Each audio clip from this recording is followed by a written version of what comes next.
Patuloy ang investigasyon sa mga di umano maanomalyang proyekto ng gobyerno. Sa linggong ito, inalam po namin kung paanong kinurakot ang ilang flood control projects.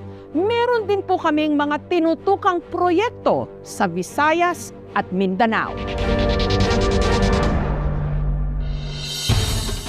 Mainit pa rin pinag-usapan ng sambayanan ngayong linggo ang mga kinurakot di umano na flood control project sa Pilipinas.